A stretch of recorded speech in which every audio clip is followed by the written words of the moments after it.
ফুল শুধু সৌন্দর্যের প্রতীক নয়, এটি প্রকৃতির এক অনন্য উপহার। প্রতিটি ফুলের মধ্যে লুকিয়ে আছে সতেজতা, কোমলতা আর প্রাকৃতিক যত্ন। আজ আমি তোমাদের দেখাচ্ছি কিছু ঘরোয়া পদ্ধতিতে তৈরি ফুলের সাবান, যা একেবারে প্রাকৃতিক এবং কেমিক্যাল মুক্ত। একই মল্ডে তৈরি করেছি জবা ফুল, গোলাপ ফুল আর সূর্যমুখী ফুলের ডিজাইন সাবান। প্রতিটি সাবানেই আছে আলাদা আলাদা ফুলের প্রাকৃতিক গুণাগুণ। আজকে আমি তোমাদের দেখাবো জবা ফুল, গোলাপ ফুল এবং সূর্যমুখী ফুল দিয়ে তৈরি ঘরোয়া সাবান, যা সম্পূর্ণ কেমিক্যাল মুক্ত এবং স্কিনের জন্য খুবই উপকারী। জবা ফুলের সাবান। জবা ফুল ত্বকের জন্য খুবই উপকারী একটি প্রাকৃতিক উপাদান।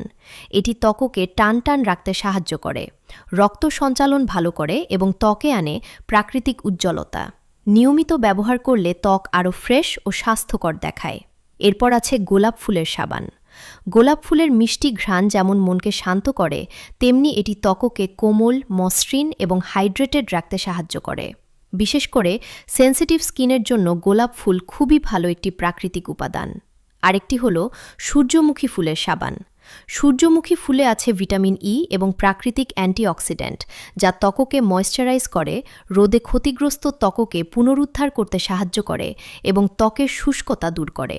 সবগুলো সাবানই আমি একটাই মল্ড ব্যবহার করে তৈরি করেছি, যেখানে প্রতিটি ফুলের ডিজাইন আলাদা হলেও একটি সুন্দর ফুলের থিমে পুরো সাবানগুলো তৈরি হয়েছে। এটি দেখতে যেমন আকর্ষণীয়, তেমনি ব্যবহারেও খুবই আরামদায়ক। সবচেয়ে গুরুত্বপূর্ণ বিষয় হল এই সাবানগুলো সম্পূর্ণ ঘরোয়া পদ্ধতিতে তৈরি করা হয়েছে। কোনো ক্ষতিকর কেমিক্যাল ব্যবহার করা হয়নি, তাই এটি ত্বকের জন্য নিরাপদ এবং প্রাকৃতিকভাবে যত্ন নেয়। এবার আসি প্যাকেজিং অংশে। আমি খুবই সহজ এবং ঘরোয়া স্টাইলে সাবানগুলো সুন্দরভাবে প্যাক করেছি।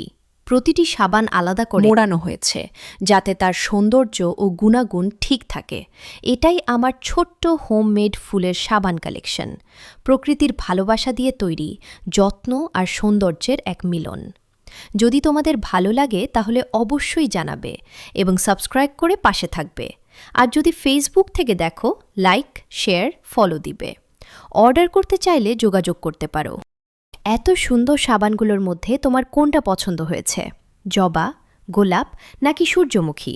অবশ্যই কমেন্ট করে জানাও।